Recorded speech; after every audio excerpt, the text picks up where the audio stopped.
दोस्तों आप में से लगभग हर पर्सन का टीडीएस कभी ना कभी जरूर डिडक्ट हुआ होगा। वो चाहे सैलरी के रूप में आपके एम्प्लॉयर ने डिडक्ट किया होगा या बैंक में एफडी पर आपका डिडक्ट हुआ होगा। पर यहाँ पास बहुत सारे लोग ऐसे होंगे जो टीडीएस को एक अलग ही टैक्स मान के चलते हैं और वो टीडीएस के बारे में अच्छे से नहीं समझ पाते हैं। लेकिन आज की वीडियो में हम बात करेंगे टीडीएस के बारे में बहुत बेसिक से और समझेंगे कि टीडीएस क्या होता है और यह टैक्स क्यों कटता है। तो इस वीडियो में बताए गए जानकारी का मैक्सिमम बेनिफिट उठाने के लिए वीडियो को अंत तक जरूर देखिएगा। दोस्तों उससे पहले अगर आप हमारे चैनल पर नए हैं तो ऐसे ही इन्फॉर्मेटिव और यूजफुल वीडियोस पाते रहने के लिए आप हमारे चैनल को जरूर सब्सक्राइब कीजिएगा और इस वीडियो को जरूर लाइक कीजिएगा। तो चलिए करते हैं शुरुआत और समझते हैं टीडीएस को। दोस्तों आप जो इनकम अर्न करते हो उस पे आपको एक स्पेसिफाइड रेट से इनकम टैक्स देना पड़ता है और यह इनकम टैक्स आपको नेक्स्ट फाइनेंशियल ईयर देना पड़ता है, जिसको हम असेसमेंट ईयर कहते हैं। इसको एक एग्जांपल से समझते हैं। दोस्तों अभी फाइनेंशियल ईयर चल रहा है 2021 और 22 और इस फाइनेंशियल ईयर में मैंने जितने भी यहाँ पास इनकम अर्न किया है उस पे मुझे एक स्पेसिफाइड रेट से अगले फाइनेंशियल ईयर में मतलब 2022 और 23 में मुझे इनकम टैक्स देना पड़ेगा। और यहाँ पास जो दूसरा फाइनेंशियल ईयर है मतलब नेक्स्ट फाइनेंशियल ईयर है जो कि 2022 और 23 है, इसको हम लोग बोलेंगे असेसमेंट ईयर। और इस साल जो हम यहाँ टैक्स पे करते हैं उसको हम लोग बोलते हैं सेल्फ असेसमेंट टैक्स, क्योंकि यहाँ पास हम जो भी टैक्स पे करते हैं वो हम खुद से ही यहाँ पास फाइल करते हैं इनकम टैक्स को इनकम टैक्स पोर्टल में।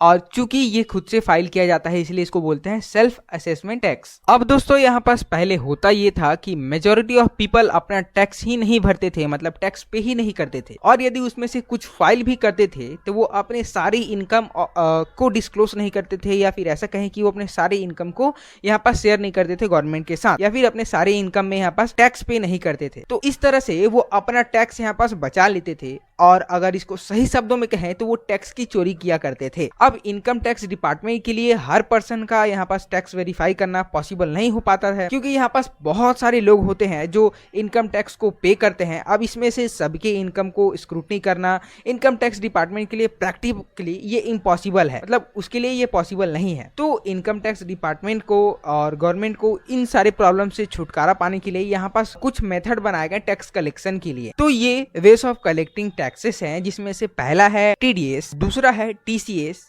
तीसरा है एडवांस टैक्स और चौथा है सेल्फ असेसमेंट टैक्स। दोस्तों इन चारों में से ही हमने अभी सेल्फ असेसमेंट टैक्स की बात कर ली है। अभी बात करते हैं हम लोग टीडीएस की, और इसके अलावा जो टीसीएस और एडवांस टैक्स है इनका हम बात करें किसी दूसरे वीडियो में। तो दोस्तों यहाँ तक वीडियो अगर आपने देखा तो आपको समझ आ ही गया होगा कि यहाँ टीडीएस जो है किसी दूसरे तरह का टैक्स नहीं है, बल्कि इनकम टैक्स को ही कलेक्ट करने का एक मेथड होता है और इसका पूरा नाम यहाँ पास टैक्स डिडक्शन एट सोर्स होता है। अब इसको यहाँ पास हम एक बहुत ही छोटे और अच्छे एग्जांपल से समझते हैं। सपोज कीजिए यहाँ पास एक XYZ लिमिटेड नाम की कंपनी है और उसका एक एम्प्लॉय है यहाँ पास राम, और यहाँ पास कंपनी में राम की जो सैलरी है 60,000 है। और सपोज कीजिए यहाँ पास जो टीडीएस का रेट है वो 10% है। अब मंथ के एंड में जो राम की सैलरी है उस पे 10% का टैक्स जो यहाँ पास कंपनी है वो खुद काट लेगी और वो जो टैक्स है वो गवर्नमेंट को पे कर देगी। मतलब कि मंथ एंड में जो राम की सैलरी 60,000 है उसमें से आपको यहाँ पास 10% टैक्स कट जाएगा और 54,000 यहाँ पास राम को मिल जाएगा, और जो बाकी 6,000 है यहाँ पास जो वो कंपनी है जिसको हम लोग बोलेंगे यहाँ पास डिडक्टर, वो टैक्स यहाँ पास जो इनकम टैक्स डिपार्टमेंट को है पे कर देगी। बाकी जो 54,000 है यहाँ पास डिडक्टी जो राम है उसको मिल जाएगा। तो इस तरह से राम का जहां से इनकम जनरेट हुआ वहीं से उसका टैक्स भी कट गया, इसीलिए इसको बोलते हैं दोस्तों टैक्स डिडक्शन एट सोर्स। अब ऐसा करने से यहाँ पास जो टैक्स की चोरी होती है या फिर टैक्स का जो घपला होता है वो कम हो जाता है और सभी लोग यहाँ पास अपना हिस्से का टैक्स पे कर देते हैं। अब टीडीएस को अब एक दूसरे एग्जांपल से समझते हैं। सपोज कीजिए यहाँ पास एक बैंक है और इस बैंक में यहाँ पास किसी पर्सन का 10 लाख डिपॉजिट है एफडी में, और यहाँ पास आपको उस डिपॉजिट पे 10% का इंटरेस्ट मिलता है। तो इस हिसाब से साल के एंड में जो यहाँ पास इंटरेस्ट निकलता है वो है 1 लाख।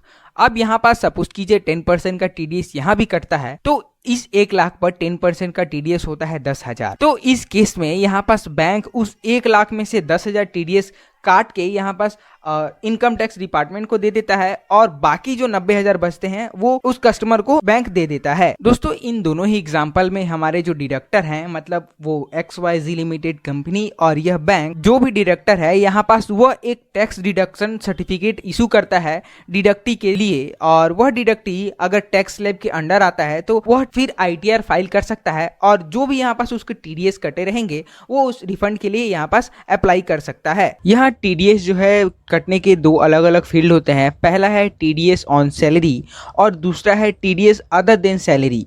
पहले वाले में जो सिंपली जो सैलरी पे TDS करता है वो आता है, दूसरे वाले में यहाँ पास हमारा इंटरेस्ट ऑन FD, कमीशन या फिर अदर प्रोफेशनल फीस या फिर अदर तरह के फीस या इनकम जो होते हैं वो दूसरे वाले में आता है। यहाँ अगर आपका पहला वाला है मतलब TDS ऑन सैलरी है तो आपको जो सर्टिफिकेट मिलता है, एनुअली सर्टिफिकेट देखने मिलता है।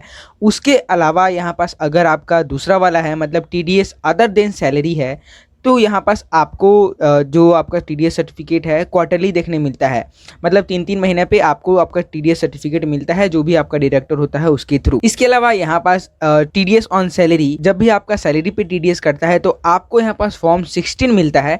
और इसके अलावा अगर दूसरे वाले में मतलब TDS करता है सैलरी के अलावा तो वहाँ पास आपको फॉर्म 16A देखने को मिलता है। और दोस्तों आप इन दोनों ही फॉर्म को मतलब फॉर्म 16 को और फॉर्म 16A को कहीं बाहर से डाउनलोड नहीं कर सकते हैं।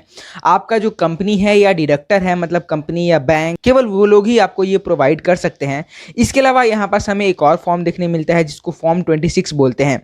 अब इस फॉर्म में यहाँ पास हमारा जो फॉर्म 16 है और फॉर्म 16A है, इन दोनों ही के ट्रांजेक्शन्स आपको एक जगह देखने मिलते हैं जिसको फॉर्म 26 बोलते हैं। और यहाँ पास जब भी TDS रिटर्न के लिए फाइल करते हैं तो आप केवल उन्हीं TDS के लिए फाइल कर सकते हैं जिनका रिकॉर्ड या जिनका ट्रांजैक्शन आपको फॉर्म 26 में देखने मिलता है। अगर कोई ट्रांजैक्शन आपका फॉर्म 26 में अवेलेबल नहीं है तो आप उसके लिए TDS फाइल नहीं कर सकते हैं। तो दोस्तों आज की वीडियो में इतना ही। आज की वीडियो में अभी तक हमने बात किया है TDS से रिलेटेड कुछ बेसिक जानकारियों की, जैसे कि TDS क्या है, ये कौन काटता है, ये क्यों कटता है और हम TDS के लिए अप्लाई किस वे में कर सकते हैं। तो अगर आपका कोई डाउट हो तो कमेंट जरूर कीजिएगा, और आप किसी टॉपिक को सजेस्ट करना चाहते हैं या फिर किसी टॉपिक पे आप वीडियो चाहते हैं तो उसको भी आप कमेंट जरूर कीजिएगा। तो अगर आपको वीडियो पसंद आई होगी तो वीडियो को लाइक कीजिएगा और ऐसे ही वीडियोस पाते रहने के लिए चैनल को जरूर सब्सक्राइब कीजिएगा। मिलते हैं अगले वीडियो में, तब तक के लिए बाय बाय।